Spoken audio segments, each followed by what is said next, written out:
Bismillahirrahmanirrahim. Assalamualaikum warahmatullahi wabarakatuh. Waalaikumsalam warahmatullahi wabarakatuh. Alhamdulillahilladzi at'amana bi nikmatil iman wal Islam. Asyhadu an la ilaha illallah wahdahu la syarikalah wa asyhadu anna Muhammadan abduhu wa rasuluhu la nabiyya wa la rasula ba'dah. Allahumma shalli ala Muhammad wa ala ali Muhammad kama shallaita ala ali Ibrahim innaka Hamidum Majid. Wa barik ala Muhammad wa ala ali Muhammad kama barakta ala ali Ibrahim innaka Hamidum Majid. Qala Allahu ta'ala fi kitabihil karim. A'udzu billahi minasy syaithanir rajim. Ya ayyuhalladzina amanu ittaqullaha haqqa tuqatih wa la tamutunna illa wa antum muslimun. Bapak Ibu hadirin yang dirahmati Allah Ta'ala, yang pertama dan utama, marilah kita selalu meningkatkan, menambahi kesyukuran kita, keimanan dan ketakwaan kita kepada Allah Ta'ala dengan menjalankan perintah-perintahnya dan menjauhi larangan-larangnya. Bapak Ibu yang dihadiri Allah Ta'ala, seandainya ada hujan duit atusan ewon kabeh, terus kita kinten do seneng apa do seneng kira seneng, terus jumute nganggo bahkan apa nggo dompet nggonya bukan dompet nggo. Kenapa? Karena kita yakin uang itu sangat bermakna dalam kehidupan kita. Nah, kemudian kalau yang hujan yang turun adalah Al-Quran, kira-kira senang mana turunnya kan senang nyaturnya duit kira-kira, ya. Nah, bagi yang senang turun duit berarti masih masa kekanak-kanakan, tetapi dalam arti adalah pernah masih pada masa konkret. Yang kedua, kalau kita senang dengan Allah, maka kita sudah pada masa yang lebih tinggi, yaitu masa yang lebih psikis. Kenapa? Karena seandainya kita punya uang yang sangat-sangat banyak, ya, kemudian kita tidak diberi petunjuk bagaimana cara menggunakan uang, maka uang akan menjadi petaka bagi kita. Ya, kenapa? Karena akan kita gunakan untuk hal yang tidak baik. Sementara kalau kita diberi petunjuk Allah dalam menghidupkan ini, maka dalam keadaan apapun kita akan jadi baik, ya, jadi kaya yang baik, jadi yang baik. Makanya kita harus mensyukuri kenikmatan Quran yang diturunkan kepada kita sebagai petunjuk hidup kita. Nah, untuk semakin mensyukuri, saya ingin mengingatkan kepada kita semuanya bagaimana turunnya Quran kepada kita lewat Nabi Muhammad SAW. Yang pertama, turunnya Quran itu ditetapkan Allah pada bulan Ramadan, bulan yang mulia. Sebagaimana dalam surat Al-Baqarah ayat 185, Allah berfirman, Syahrul Ramadan, bulan Ramadan adalah alladzi unzila fihil Quran, bulan yang di dalam Allah turunkan Al-Quran. Jadi Quran itu diturunkan pada bulan Ramadan, bukan bulan Syawal, bukan bulan Dzulhijjah, ya. Kenapa? Karena Ramadan adalah bulan yang mulia. Turun dari mana? Turun dari Lauh Mahfuz. kesamakut dunia dalam keadaan jumlatan wahidatan, jumlah yang satu utuh 30 juz. Ya, nanti dari sama dunia kepada itu kurang lebih 23 tahun. Ya. Terus apa fungsinya Quran ini? Adalah sebagai hudalinas, sebagai petunjuk bagaimana mengatasi masalah kehidupan. Contoh, ya, kita punya banyak masalah kehidupan. Contohnya masalah kesehatan. Kita diberi sakit, bagaimana cara menghadapi sakit. Allah Ta'ala terangkan pada kita petunjuk menghadapi sakit lewat kisahnya Nabi Ayub alaihissalam. Ya, ketika dia sakit, kemudian dia sabar dalam sakitnya. Kemudian ketika dia sembuh, Nabi Ibrahim berkata bahwa fa'idha bahwa yasmin. Ketika aku sakit itu, yang menyembuhkan adalah Allah. Ya, dokter, obat, terapi, herbal itu cuma apa? Sarana. Kalau belum menyembuhkan, dia akan sembuh. Namanya petunjuk. Ya. Wal bainatin, dan juga bainah yang lebih dalam, contohnya bab sholat. Ya. Kita untuk sholat, kalau untuk zikir. Wa akhirul dzikri wa yamamu, dirikanlah sholat kamu itu untuk mengingat kepada aku. Jadi tujuan sholat untuk zikir kepada Allah. Meskipun Bapak Ibu nanti juga banyak orang yang ketika sholat tidak ingat, ada nggak Bapak? Wong sing sholat ini bukan ingin-ingin kan bukan?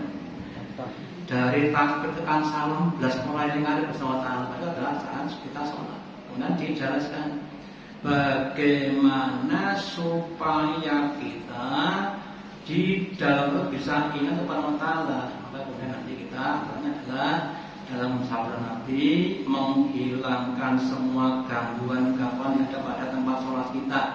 Mulai dari suara, gambar-gambar yang itu harus dihilangkan.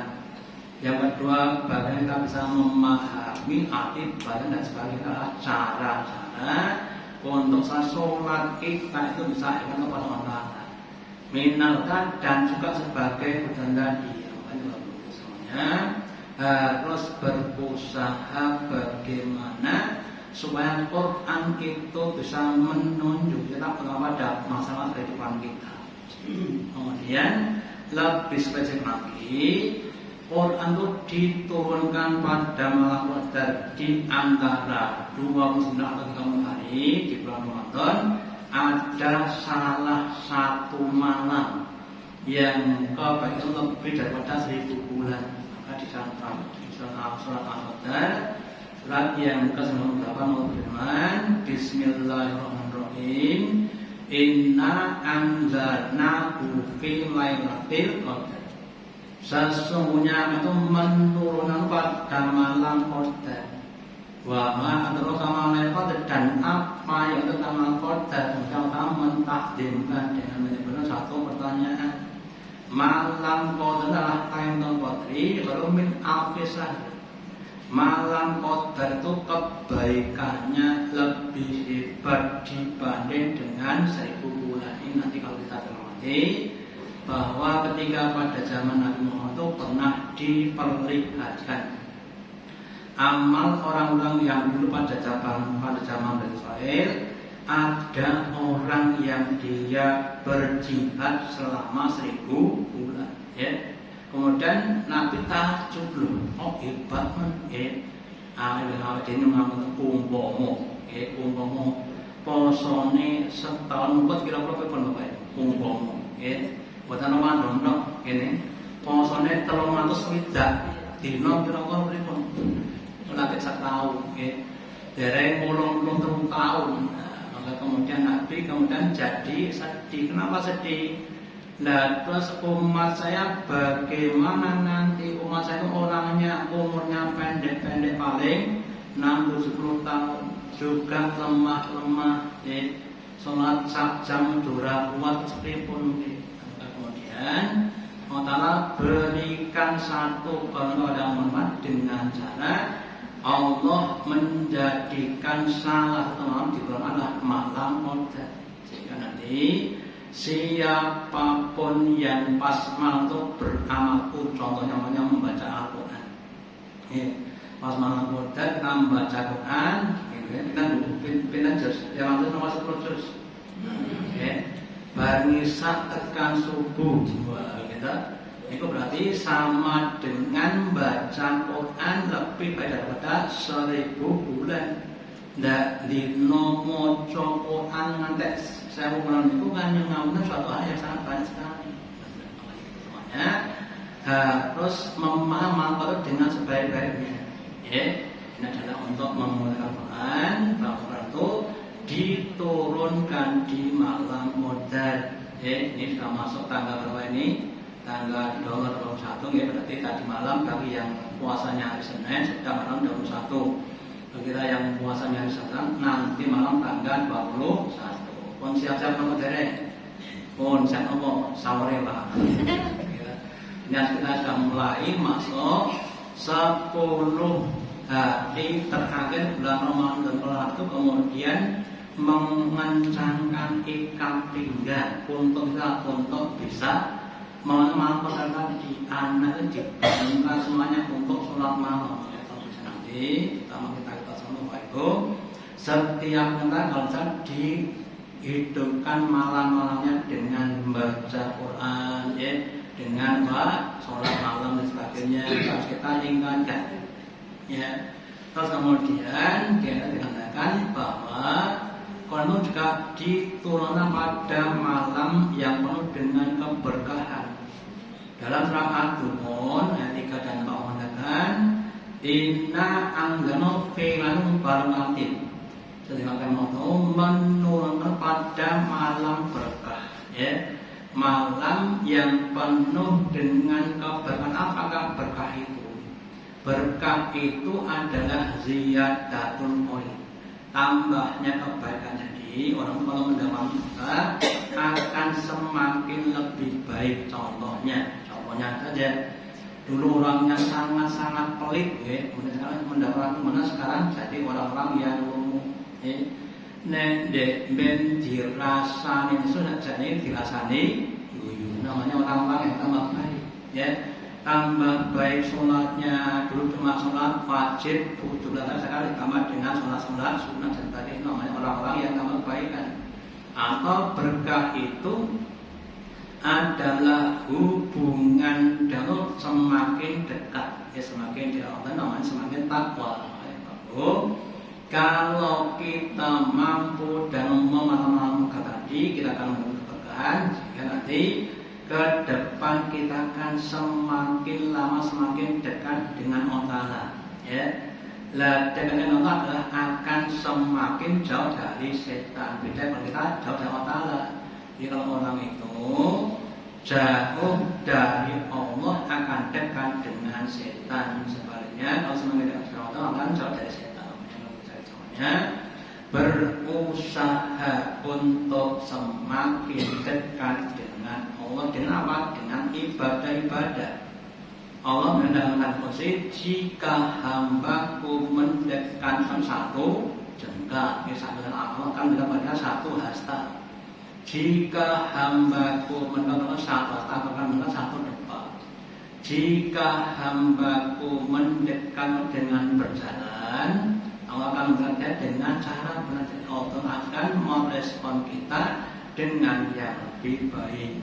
Dekat dengan ibadah, dengan rezeki, dengan pengkabulan doa, tambah ibadah, lagi tambah gampang, tambah akad, tambah barokah. Tapi kalau kita tidak tambah ibadah, kita tidak akan tambah. Kita itu kami berusaha untuk mencari keberkahan dalam bermacam cara dan mudah supaya kita bisa meningkat ibadah kita. Terus kemudian Bapak Ibu, bahwa Tuhan dari Allah yang maha pengasih dan maha penyayang.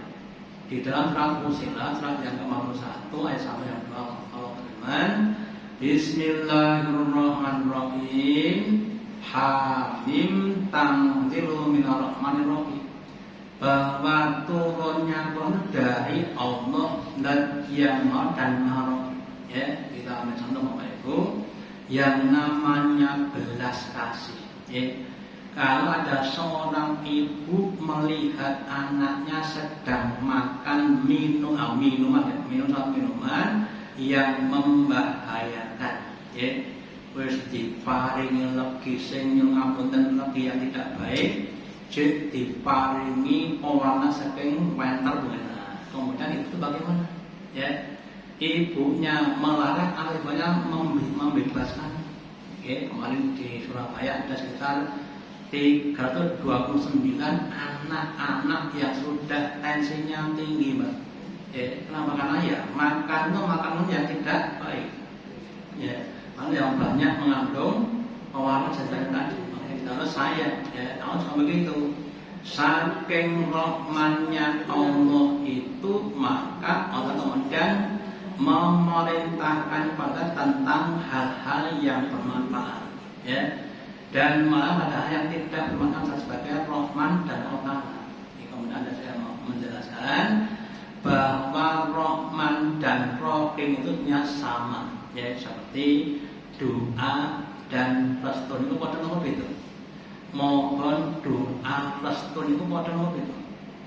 Doa itu ya restun ya doa. Waduh, tidak. Kemudian itu ada 100 bagian. Yang satu bentuk diberikan di dunia untuk seluruh makhluk, manusia, jin, binatang. Sedangkan yang 9 itu bisa akan diberikan di surga khusus untuk orang-orang yang beriman, bagi orang-orang yang mau diberi rahmat Allah Ta'ala tadi. Makanya ditambah itu berusaha untuk semakin dekat dengan Allah. Kemudian beriman, takwa, supaya hidup kita penuh dengan Rahman dan Rahimnya Allah Ta'ala. Contoh lagi. Sekarang banyak orang yang mengadakan namanya tip. Ya, tip itu cara mudah. Ya. Nek ngoncai nalas, zaman dari itu kadang-kadang ngoncai suwi. Gitu. Sebenarnya ada tipnya. Ngoncai nalas dengan cepat. Ya, itu ada caranya. Jadi dengan tip itu kerjaan akan semakin mudah. Untuk pesanan sate sunduk, sate telur puyuh 2.000 sing nguncaki ora kerja. Padahal ada apa caranya? Ya, caranya itu sangat mudah sekali. Kalau sudah tahu caranya, saya sampaikan. Yang namanya rahmat itu ada nanti juga sebagian diberikan petunjuk cara menghadapi masalah dengan cara-cara yang sangat mudah. Cara ngadepi rantai duit itu pun caranya. Yang unjuk duit apa? Cara mudah menghadapi masalah itu ada dengan cara melihat kepada orang yang ada di bawahnya. Alhamdulillah, orang didik diparingi sehat, alhamdulillah. Kita rasa tekan ngendili, rasa blonjo tengok nama, alhamdulillah. Kita jadi nama konon, kita akan jadi lebih baik. Itu adalah cara-cara yang mudah, ya. Jadi seperti yang saya sampaikan mungkin. Ada seorang penjual koran, ya, yang jual ketika pagi, kemudian pagi itu sudah turun hujan. Ada bentuk dari kertas sama hujan apa? Adalah sobek. Kemudian ditanya, sudah lah Mas? Belum, Pak. Terus gimana? Enggak? Ya nggak apa-apa. Nah, kalau nggak apa-apa nanti kan nggak dapat. Ya nggak apa-apa. Berarti rezekinya bukan orang, tapi rezekinya kesabaran. Dia nanti kan bisa rezekinya bukan orang, tapi rezekinya kesabaran. Sahabat untuk tidak menerima kan satu yang sangat luar biasa. Yang makanya kita, Bapak Ibu ibu nanti nih pas telas atau nih alhamdulillah rezeki bukan rezeki tapi rezeki kesabaran kita bu. Terus kemudian turun ke daratan dan yang maulah seluruh alam. Ya. Di dalam surat As-Sajdah ayat 1 mengatakan Bismillahirrahmanirrahim. Tanzilul kitabi la bagi mirabbil alamin. Turunnya Quran itu tidak ada keraguan, ya kan turun dalam zat yang memelihara segala alam. Sekarang kita contohkan mulai sak pinter-pinter Pak dokter niku bener dalam bidang kesehatan. Nggih, kon gawe sambal kerja nggih kira iso Pak nggih sambal kerja. Kita Pak Habibie almarhum orang yang ahli dan kita ya dia kan gaya pasang di mana saja. Jadi semua itu punya kelemahan-kelemahan. Lah Allah itu adalah Rabbil Alamin, pemelihara seluruh alam, sehingga dia kuasa mengetahui, memahami semua alam. Alam jin, manusia, binatang, tumbuhan itu semuanya dilakukan Allah. Ilmunya meliputi segala-galanya, sehingga untuk dan yang benar dalam segala bidang. Nah kemudian Quran itu diturunkan sebagai petunjuk dalam menghadapi semua keadaan dari mana sampai besok di akhirat, sampai apa yang kita belum ketahui. Contoh saja. Nanti Bapak Ibu insyaallah kita yakini setelah orang itu mati, kerso nopo kita akan melakukan kematian, kemudian masuk ke alam barzah. Terus ditanya oleh malaikat, apa yang ditanyakan saya adalah ma'al dan sunnah. Kita akan dikasih fotonya seorang laki-laki, ditanyakan siapakah ini, apakah kamu dengan ini, nanti orang beriman akan orang Rasulullah Muhammad SAW. Kita adalah Rasulullah. Kemudian yang datang kepada dengan kebenaran dan kami beriman. Kemudian dikatakan 6 soleh ada. Kemudian sekarang tidur. Itu kuburan di sini, kuburan. Sampai nanti hari kiamat. Sedang orang yang tidak beriman, dia tidak tahu, siapa selamat lagi. Nah, kemudian dipukul oleh malaikat kubur sampai bahasa itu mau sampai menjadi kalau orang itu hidup diperkenalkan yang hidup akan sekarat kalau mendengar cerita orang-orang itu tidak cuma sekali doang tapi berkali-kali sampai hari kiamat. Nah kemudian kita diberikan suatu amalan bagaimana supaya kita bisa menghadapi fitnah kubur. Demikian nanti bisa pada hari kiamat ada namanya yaumul hisab. Allah katakan kepada kita wa may ya'mal mithqala dzarratin khairan yarahu. Barang siapa yang mereka beramal satu amalan meskipun satu dzarrah kecil sekali akan diberi pahala. Nah, kalau kita buat satu keburukan, makanya kita jangan sampai menyia-nyiakan kesempatan untuk berbuat kebaikan. Contohnya saya contohkan kita membersihkan masjid kita, enten namanya plastik atau kertas atau maaf saja kotoran cecak kemudian kita ambil itu suatu kebaikan, apalagi kalau lebih besar lagi ngeresiki masjid, isa pas gini penting. Sahur bersama itu suatu amal yang akan mendapatkan pahala yang sangat besar.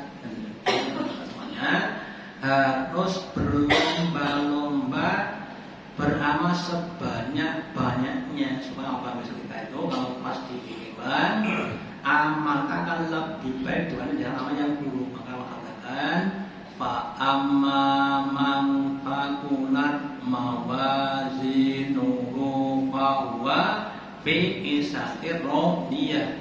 Maka siapapun yang amal lebih banyak dibanding amal keburukannya, mereka akan masuk pada hidup yang diri otak itu di dalam surga.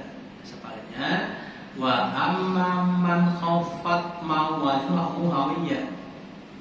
Barang siapa yang amal kebaikannya lebih sedikit dibanding dosanya atau dosa lebih banyak, maka dia akan dimasukkan dalam neraka hawiyah. Sekarang hidup adalah pilihan dengan konsekuensinya. Pilih swarga nopo pilih neraka, monggo milih piyambak-piyambak dengan konsekuensinya. Swarga niku ten dhuwur. Kita dhuwur napa bisa? Kita munggah swarga napa mendut swarga? Munggah swarga, munggah niku menang dhuwur nika. Munggah niku rekoso, semakin terus semakin rekoso ning kudu dilawan daripada mandhut ten ngene makanya itu semuanya monggo taklime nggih monggo dikuati nggih. Kemudian juga Bapak Ibu itu sholatnya baca kemudian itu harus ditingkatkan, kudu semangat ya. Ben menandakan semangat semakin banyak ada kendalanya ya. Kesel, ngantuk, luwe, inilah kendala Bapak Ibu. Maka kita semuanya harus memotivasi diri kita supaya kita itu bisa istiqomah sampai akhir ayat terakhir. Di dalam al-Aswar sudah diterangkan bahwa wanahu la tanzur rabbil alamin, bahwa Quran itu dari Allah dan yang mengatakan kemudian mengenai Ruhul Amin ya, yaitu pada Muhammad yaitu malaikat Jibril yang Ruhul Amin utama Ruhul Mulk ya. Kemudian ditakun amin supaya engkau menjadi orang yang diberikan tadi Bapak Ibu. Bagi kita yang sedikit banyak sudah mengerti Quran dan itu harus berusaha untuk mengingatkan kepada orang lain supaya sama-sama masuk ke dalam surga. Jangan kita tidak peduli, kita harus peduli pada orang lain, mulai dari keluarga kita masing-masing, ya, anak-anak kita, cucu kita, monggo dimotivasi, langsung, ya, untuk berusaha menjadi orang yang lebih baik, ya, lebih banyak amal dan sebagainya. Jadi itu Bapak Ibu Muslim ada yang mengapunten. Cak niki niku nek kon ngamal kata kadang pun boten betah. Betahe nek mijeti napa? Mijeti apa 3 jam kuat. Ngono ora setengah jam. Beda mungkin kendala ngoten niku upaya kami berusaha mengingatkan kepada dan orang lain supaya hidup ini semakin lama semakin efektif, ya, semakin benar semakin hebat. Saya pernah tanya kepada teman saya, ya, yang teman saya adalah pemborong bangunan. Ya. Ada 3 ciri bangunan yang baik. Yang adalah waktunya cepat. Yang kedua hasilnya hebat. Yang ketiga biayanya murah. Kira-kira timbangun rampungnya cepat, hasilnya bagus, biayanya hebat. Kita coba begitu. Ngamal bagaimana supaya ngamal kita tuh cepat, karena waktu kita cepat, kemudian hasilnya apa? Hebat dan biayanya murah. Gitu, ya. Ketika kita nanti pada malam Qadar, di malam Qadar itu kita beramal, waktunya cuma berapa? 1 malam. Ya, hasilnya hebat, lebih baik daripada 83 tahun. Kemudian yang kan kita teman cuma 1 malam tadi, umpama melek, kemudian semalam tidak banyak, ya, makanya semuanya berusaha untuk itu ini semakin efektif, ya, semakin efisien. Corone wong bal-balan itu tendangan niku masuk ke gawang lawan, ya, bukan mentor, ya. Masukkan ada tangga di blok kali kipere. Bagaimana kita memasukkan ke gawang bagaimana? Ya, setan juga begitu, akan menghalangi kita, ya. Tendangannya bianter biangat nih ora penergawang, ya. Salate kusuk ning ngapunten pikiran tekan ngendi ya, mboten masuk gawang. Berusaha mencari cara, latihan membidik amal-amal yang baik sehingga kita akan semakin efektif, efisien, dan semuanya. Semoga doa Allah kemampuan untuk orang yang efektif, efisien, istiqomah, ikhlas sabar sampai akhir hayat husnul khotimah. Jika yang saya sampaikan semuanya, Allahumma taqabbal minna innaka antas samiul alim wa tub alaina innaka antal mutakir dengan rahmatis. Asyhadu an la ilaha illa anta asyhadu an la ilaha illa anta. Assalamualaikum warahmatullahi wabarakatuh.